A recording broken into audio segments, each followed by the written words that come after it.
Hi everyone, this is Stephanie and I am here in sunny South Carolina. Just kidding, it's been raining all day.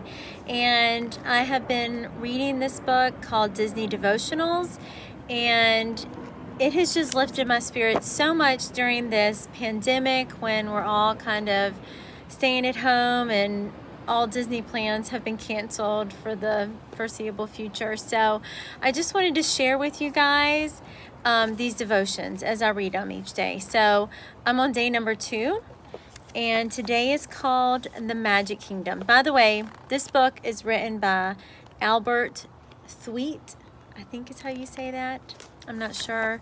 Mr. Albert, if I have just butchered your name, I sincerely apologize. Number 2, The Magic Kingdom. So now we've gone through the huge Disney welcome gate. Let's get started at the parks. Where do we go first? Well, unless you know absolutely nothing about Disney, you know where we have to start. We have to start at the beginning, of course. And what park represents the beginning more than the Magic Kingdom? After all, it is the original park. It's the park that started it all. It's the park with more rides and more attractions than any other. It's the park that is very appropriately named. More about that later.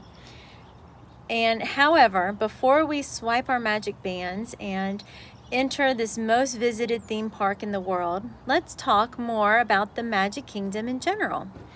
The Magic Kingdom officially opened October 1st, 1971. In 2017, it was the most visited theme park in the world for the 12th year in a row. It's been the most visited park in North America for at least 15 years and most likely more. It is typically represented in pictures by its main icon, the Cinderella Castle, of course, which is based on the 1950 film. Construction on this park began in 1967 after Walt Disney died in 1966. So although he certainly knew about this park, he never got to see it finished with his own eyes.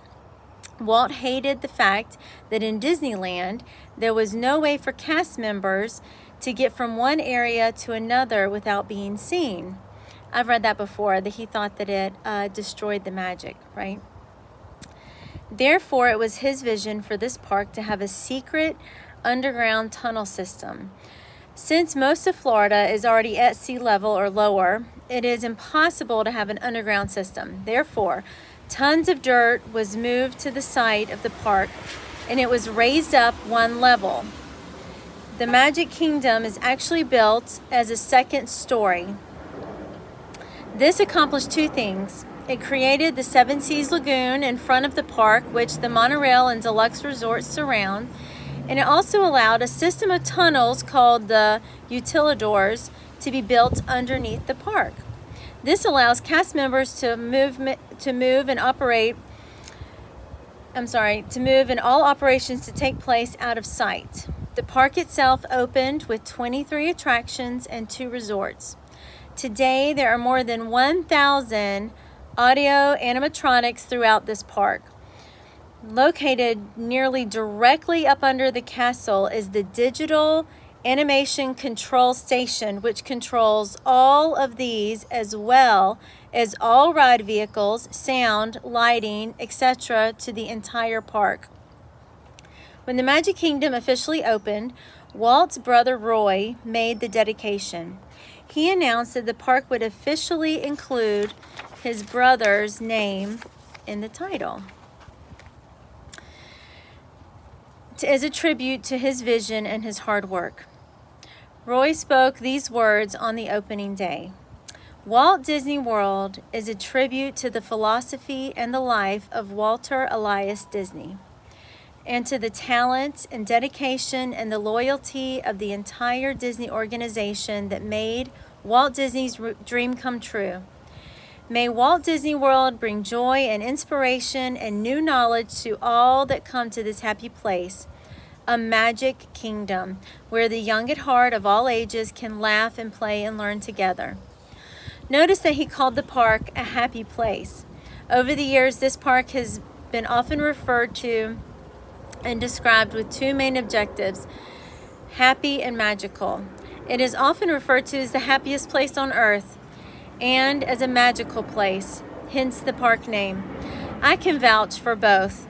These words truly do describe what Disney a fan experiences while visiting each and every time. As you will probably be able to tell as you read these following devotionals, Disney World is truly my happy place on earth. Mine too. Okay, so there is really no place on earth I'd rather be. But what about you? What makes you truly the happiest on earth? Is it Disney World, the beach, the mountains, your home?